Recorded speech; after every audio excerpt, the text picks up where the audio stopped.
నిత్య పూజలివివు నేరిచిననో ప్రత్యక్షమైనట్టి పరమాత్మునికి నిత్య పూజలివివో.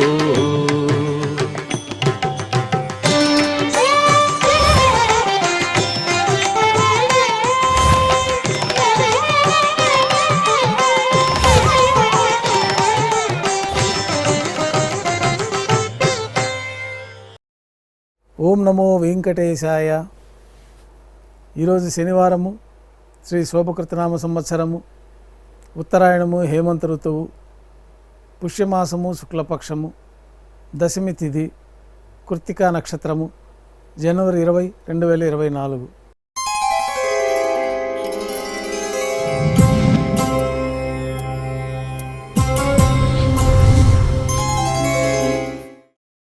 మాధ్యాహ్నిక ఆరాధనలో భాగంగా బంగారు పంచపాత్రలో శుద్ధ జలాన్ని నింపుకొని ఉప్పుసారములు సమర్పించి అష్టోత్తర శతనామాలతో అర్చన నిర్వహించిన తర్వాత మాధ్యాహ్నిక నైవేద్యంగా అన్నప్రసాదాలు, పన్యారాలు నైవేద్యంగా సమర్పించి భక్తులని సర్వదర్శనానికి అనుమతిస్తారు.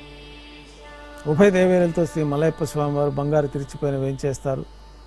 మేళతాళాలతో ఊరేగింపుగా విమాన ప్రదక్షిణంగా సంపంగి ప్రాకారంలో కల కళ్యాణ మండపానికి చేరుకుంటారు. కళ్యాణోత్సవం ప్రారంభమవుతుంది. పుణ్యాహవాచనం, అంకురార్పణ, రక్షాబంధనము, అగ్నిప్రతిష్ఠ, స్వామివారికి అమ్మవార్లకి నూతన పట్టు వస్త్రాల సమర్పణ, మహాసంకల్ప పఠనం, మాంగళ్యాలకు ఆరాధన, పూజ నిర్వహణ పూర్తయిన తర్వాత శ్రీవారి తరఫున మాంగళ్యముల అమ్మవార్లకు సమర్పణ గావించి ఈ సందర్భంగా శ్రీవారికి అమ్మవార్లకి కర్పూర నీరాజనం సమర్పణ, విశేషమైన హోమాలతో పూర్ణాహుతి పూర్తయిన తర్వాత మాలా పరివర్తనం అనే కార్యక్రమాన్ని నిర్వహించి ఉభయ దేవేరుల్ని శ్రీవారి చెంతకు చేర్చి అక్షతారోపణం అనే వైదిక కార్యక్రమం పూర్తయిన తర్వాత కర్పూర నీరాజనము, నైవేద్యము, తిరిగి కర్పూర నీరాజనంతో కళ్యాణోత్సవం పూర్తవుతుంది. ఉభయ దేవేరులతో శ్రీ మలయప్ప స్వామివారు మేళతాళాలతో ఊరేగింపుగా ధ్వజస్తంభం వద్ద గల అద్దాల మండపానికి చేరుకుంటారు. ఊంజల్ సేవలో భాగంగా అద్దాల మండపంలో శ్రీ మలయప్ప స్వామివారు ఉభయ దేవేలతో వేంచేస్తారు. నైవేద్యం పూర్తయిన తర్వాత వేదపారాయణ నడుమ ఊంజల్ సేవ నిర్వహిస్తారు. కర్పూర నీరాజనంతో అద్దాల మండపంలో ఊంజల్ సేవ పూర్తి అవుతుంది. ఉభయ దేవేలతో శ్రీ మలయప్ప స్వామివారు బంగారు తిరిచిపోయిన వేంచేస్తారు. మేళతాళాలతో ఊరేగింపుగా ఆలయం వెలుపల కల వైభవోత్సవ మండపానికి చేరుకుంటారు. ఆర్జిత బ్రహ్మోత్సవంలో భాగంగా గరుడ వాహనంపైన శ్రీ మలయప్ప స్వామివారు వేంచేస్తారు. కర్పూర నీరాజనంతో గరుడ వాహన సేవ పూర్తి అవుతుంది. హనుమంత వాహనంపైన శ్రీ మలయప్ప స్వామివారు వేంచేస్తారు. కర్పూర నీరాజనంతో హనుమంత వాహన సేవ పూర్తి అవుతుంది. పెద్దశేష వాహనంపైన శ్రీ మలయప్ప స్వామివారు వేంచేస్తారు. కర్పూర నీరాజనంతో పెద్దశేష వాహన సేవ పూర్తి అవుతుంది. బంగారు తిరిచిపోయిన శ్రీ మలయప్ప స్వామివారు వేంచేస్తారు. ఉభయ దేవేరులతో కలిపి శ్రీ మలయప్ప స్వామివారికి కర్పూర నీరాజనం ఇవ్వడంతో ఆర్జిత బ్రహ్మోత్సవం పూర్తి అవుతుంది. సాయం సంధ్య వేళలో 1000 దీపాలతో అలంకరించబడిన సహస్ర దీపాలంకరణ సేవ మండపానికి ఉభయ దేవేరులతో శ్రీ మలయప్ప స్వామివారు వేంచేస్తారు. వేదం, గానం, నాదం నడుమ సహస్ర దీపాలంకరణ సేవ జరిపి నక్షత్ర నీరాజనము, కర్పూర నీరాజనంతో సహస్ర దీపాలంకరణ సేవ పూర్తి అవుతుంది.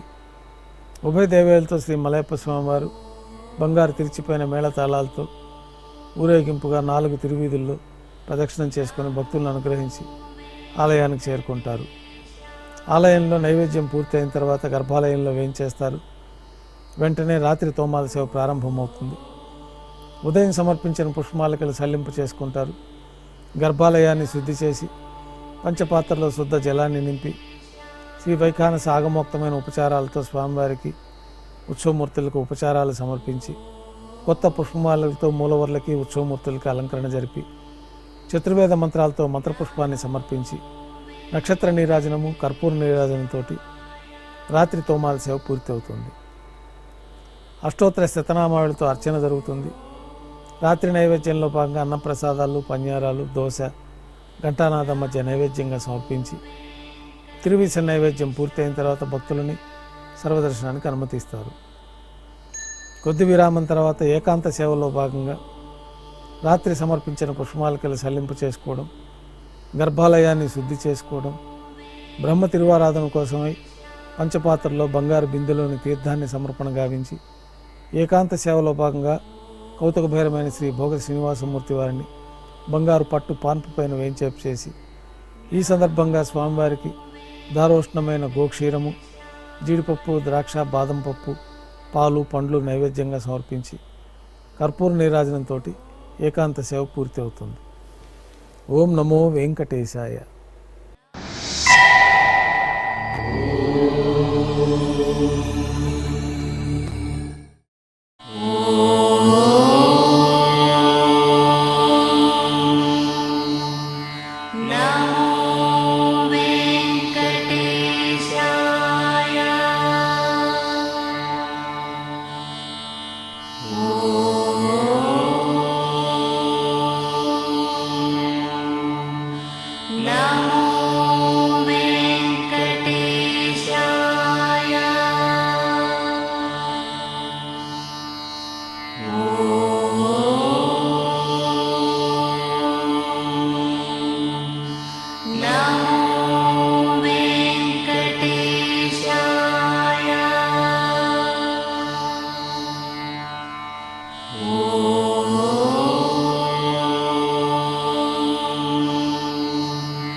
Oh